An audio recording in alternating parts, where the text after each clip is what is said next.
Magandang araw sa inyong lahat guys. Kagagaling ko lang, kakalabas ko lang sa masukal na lugar dito. Dahil sa mga pizza na to, katapusan ng March, it's hunting season ng pulot. Honey hunting, honey harvesting na.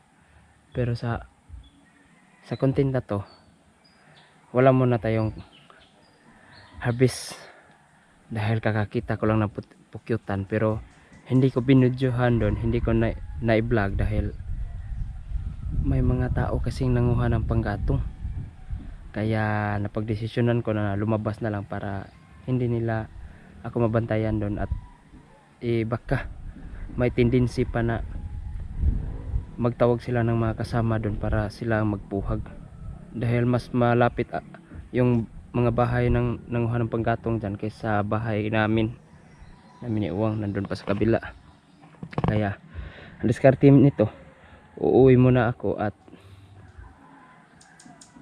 pupuntahan ko si Uwang para harvestin namin ang pulot na to. Putik, nadali pa ako ng tinik, yung tawag namin bot to dito. May kod pa ganito ang tinik ng boto. Iyay, matibay pero hindi ko makuha to yan dadali pa ako. Ganito ba na? Kita niyo yan, pero mas mataas na. Dulo lang to ng mga tinik. Dadali pa yung paa ko, wag na lang natin ipakita. Ay, salamat. Itong pukyutan na to guys, pagka mapuhag to, dito natin malalaman kung honey season ba talaga. Sa Bisaya ba? Sa Bisaya abunda bag dugos rong tuiga karon nga season. Dahil dito sa amin sa Cebu, ang honey season lang namin kasi, lalo na sa pukyutan, 2 buwan at kalahati lang, dahil sa paglagpas ng ikatlong linggo ng Mayo kasi yun, may mga kulog at kidlat na sinyalis niyan na may paparting ng mga ulan na. Kaya yung mga pukyutan, wala na, hindi na yan maghahanap ng pulot, hindi na yan sisip-sip ng mga dagta ng kahoy, bulaklak na kahoy. Kaya nakapundo na lang yan sa mga bahayan nila dahil sinyalis na. Kaya yung mga nalikom nilang pulot, yan naman yung mga pagkain ng mga anak nila, pagkain nila pagka hindi na sila namamasyal, kumuha ng mga pulot ng bulaklak. Yan na yung magiging budget nila, yung pagkain nila sa parating na tag-ulan. Hindi gaya sa Mindanao na makakita ka lang ng pukyutan dyan, pag aninag mo medyo makapal yung lalagyan ng pulot niya, yung tangke,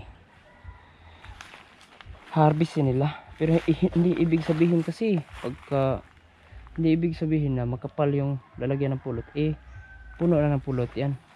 May sinyalis, may tendency pa rin na wala, naubos na nila ba, dahil dun kasi sa Mindanao kahit tag-ulan kasi harvest sila. Kaya hindi ako kumbinsido sa ganyang style.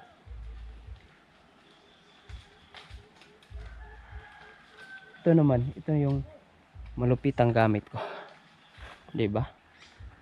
Malupitang gamit ba, pang malayuan ba, lalo na pa ang yung masukal, tapos kailangang tingnan talaga, tulad ng ganyan yung mga kahoy sa kabila, ganyan. I-scoop lang yan, i-scoop lang. Yun namang unang napuhag namin guys, kami ni Dennis, kasi kaya namin pinuhag yun dahil malapit sa daan ng tao. Pagdating ng season na marami ng stock yan, makarinig lang yan ng mga kaluspos, tapos yung mga magalaw lang yung banda sa dinapuan nila, binahaya nila. Yan, kagat ng kagat yan. Kaya napagdesisyon na namin na puhagin natin habang hindi pa marami ang pulit. Kaya kauntian lang. Pero itong hindi pa talaga yon yung harvest. Itong nakita ko ngayon. Ito na yung sinyalis. Dito natin malalaman kung marami bang pulit. Masagana ba ang taon na to para sa amin? Hindi, kung hindi naman masagana, antay-antay ng ilang linggo, mga katapusan ng April. Yan. Pagka wala lang, isa lang talaga ang kalaban nitong, dalawa lang ang kalaban ng pukyutan. Na hindi sila makalikom ng maraming pulot. Yung kulog at kidlat lang. Yan lang talaga. Pero kung wala lang, kahit may maulan pa, kahit maulan pa ang taon na yan, ang season na yan, pero marami namang mga kahoy na mumulaklak. Lalo na pagka yung maraming mga manok tulo, ganitong puno, ayan, nanahon kasi, dahon na, diretso dahon kasi sila eh. Kalahati ng mga punong ganyan, dahon. Yung iba naman, masagana sa bulaklak. Kaya mamumuhag kami dito sa amin ng katapusan ng March. Nagtitisting na kami ng isang bahay, dalawang bahay. Kung kailangan 3 para kumbinsido, gagawin namin. Pero ang harvest season talaga namin, unang linggo ng April hanggang ikalawang linggo ng May. Kung makaya pa sa ikatlong linggo, wala pang ulan, wala pang kulog at kidlat, ha-harvest kami pagka may makita. Pero pagka iba talaga eh, iba pagka April, punong-puno, saradong-sarado. Tapos pag ganun mo sa kutsilyo o itak, tatagas, grabe tagas. Pero pagka May, ikatlong linggo, wala na, medyo malalim na. Puno siya, sarado, pero malalim. Kumbaga nakuna na nila ba. Ito naman guys, yung saliwan, sumubok ako, pero hindi ko kumbinsido kung marami bang pulot ang liwan ngayon. Kailangan ko pang mag-testing ng ilang bayan ng liwan siguro. Kailangan. Pukyuta naman doon sa gubat, hindi pa namin, nandun kami kahapon, kami ni Joshua, pero hindi kami nagdala ng kamera para mabilisan. Paghanap namin, then may target kami sa mga tubigan kung uminom na ba.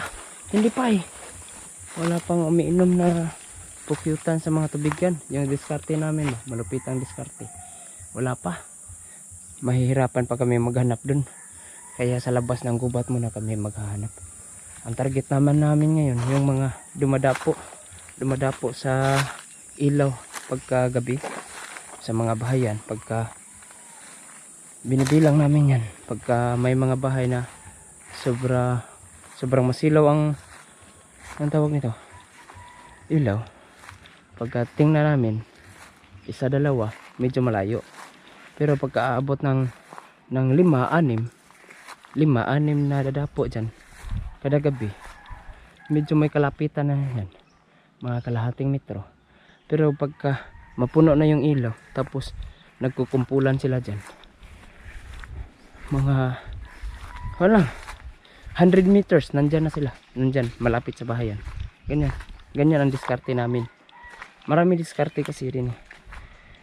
Pagka may dadapo sa ilaw, antayin mo kinabukasan, pagka tatamaan na yan ng init ng sinag ng araw, lilipad yan, diretso yan sa bahayan. Ang dami no. Kaya dyan, ano diskarte nyo? Hanap, halughog na, ang ina, aabutin kayo ng siyam-siyam. Siguro kung sa Cebu tayo, tapos yan yung diskarte nyo, haluglogin yung gubat na, sa isang season lang siguro makakapuha kayo 2 bahay, 3. Pero kami nasubukan namin 17 bahayan sa isang season. Dahil lang sa gubat yan lahat, dahil lang sa paghanap namin sa tubigan pagka may iinom. Tapos antayin na mabusog sila, mapuno yung tiyan nila, diretso na yan, pabahay na nila. Diba yung diskarte namin guys, 101% yan, solido, hindi lisido. Pero pagkahaluglugin na, siguro pagka hindi nyo ganitong kahoy, ganyan kasukal, uy, kahit nandyan pa yung bahay, kahit lagpas isang dipa pa yan, pagka hindi nyo masyadong maaninag yan, walang pukyutan dyan kahit nandyan pa siya. Dahil sasabihin niya wala man dito, wala dun eh. Grabe yung kahoy, sobrang sukal, ang daming baging, pero wala dun. Pero nandyan lang pala, nasa likod lang konti, ganyan. Kaya yan, na explain ko na lahat. Tapos yung trabaho namin tapos na nung nakaraang araw, kaya kahapon pumunta kami sa gubat. Kaya ngayon unang testing talaga, ito na yung sure na testing sa season na to, sa honey harvesting season namin. Kaya antayin nyo ang pagpuhag namin sa pagkitan nyo na yun sa sunod na video. Salamat sa panonood, stay tuned, at God bless sa inyong lahat.